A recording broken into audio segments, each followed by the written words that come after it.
So in one of my previous videos, I had a vintage Redline that had some discoloration in the metal, and a lot of people messaged me to say that I should try and use metal paints as an undercoat and forego the metal polishing on the car altogether. This way I can use fillers and primers to cover up scratches and other issues with the metal surface. I'm always willing to try out others' ideas, so that is what I'm going to do with this custom T-Bird. This model is not in the worst of shape, but a restore would not hurt it.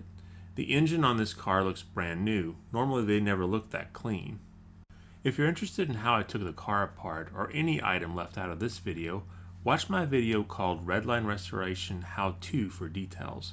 After taking the car apart, everything looked to be in order and in good shape. There's quite a bit of corrosion on this car that I'll need to deal with, but it should be rather easy since I'm not going to polish the surface. You can see after I remove the paint that the car has some minor damage on the roof and a lot of corrosion on the sides. Normally I would go to painstaking trouble to remove all these issues, but in this case I'm not as concerned. I'm going to sand the car down and try to get rid of most of the issues, but this sanding is more so that I get a smooth surface and one that the primer can adhere to. The gray primer I use is made by Tamiya and works great on these cars. It dries super fast, so you can start sanding within the hour if the ambient temperature is warm. The first coat of primer is really just to see where the car is at. The primer will show every surface issue the car has. In this case, I have some nicks in the roof that will need to be addressed. I also have some primer splatter that will need to be sanded off. I'll start by wet sanding the car with 2000 grit sandpaper. At this point, I'm not all that worried if I remove the primer back down to the metal. I'm looking for areas that sanding can't fix, like the two small nicks on the roof. To fix them, I'll need to use some filler material. My filler of choice is this milliput. It's a two-part system where you break off equal amounts from two sticks of putty and then combine them. After kneading them together, you can apply the putty to the object and fill in the hole. The putty takes some time to cure, about 2 hours, but the final result is a rock-hard substance that's easy to sand, but not so easy that it falls apart. Certainly there are a myriad of other products out there that you can use, so if you like a particular brand, feel free to use it. After you sanded the filler down, you can apply a second coat of primer. Sand it with 2000 grit, take care not to remove the primer to the metal this time, and then inspect the car once more. If everything looks smooth and clean, you're ready to paint. If not, you'll need to sand or add filler to correct, and then repeat the process. Note that if the car has a lot of details like panel lines, you'll want to have this done by the second coat so you don't risk filling in all your car's details with primer. So now I have a decision to make. I want a metallic undercoat to shine through the Spectraflame paint. As you can guess, there are a ton of options out there.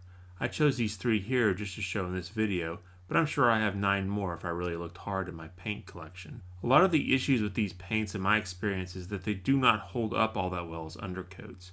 Most you can't even clear coat over without destroying the quote-unquote mirror finish.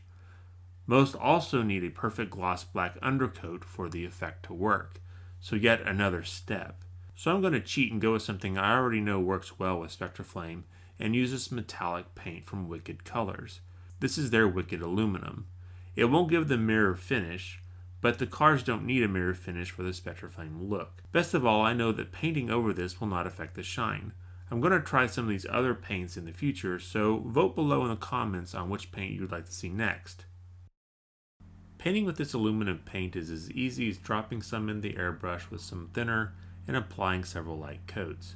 It's a build-up process, but after a bit the car will take on a shiny and metallic look. So the paint will take a day or two to completely dry, so in the meantime I'll take a look at cleaning up the base.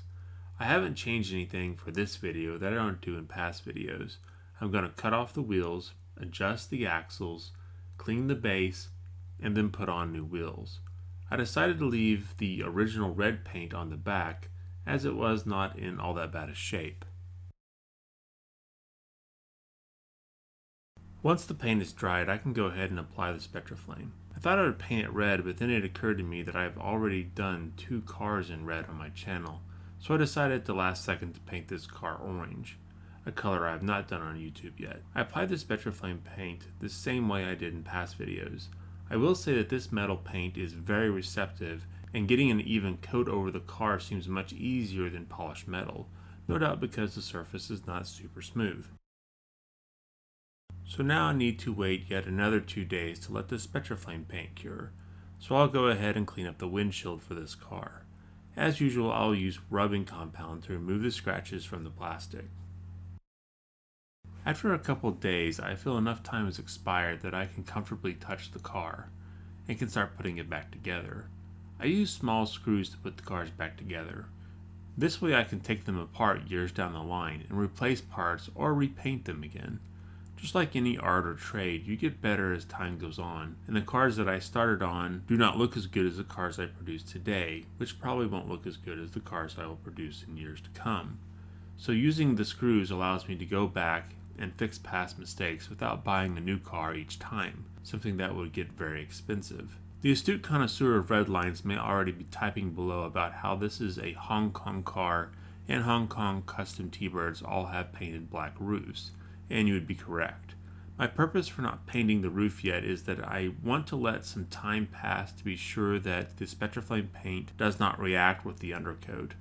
Also, I need to wait a good 2 weeks before I can sand and polish the surface of this car, something I plan to do in a future video. But for now, I think you can get a good idea of how the metal undercoat looks with Spectraflame on top, the purpose of this video.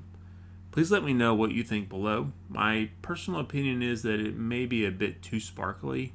The original Spectraflame cars did have some sparkle to them. They were not mirror finished, but I'm not sure they look this sparkly new. I think this would look really good with a darker paint like purple and blue.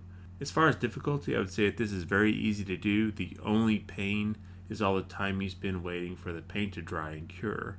But you certainly can get all the defects out of the body and get a much more even look across the car. I'll be giving some of the other metal paints a try in future videos, so be on the lookout for those. Until then, thanks for watching, and I'll see you guys next time.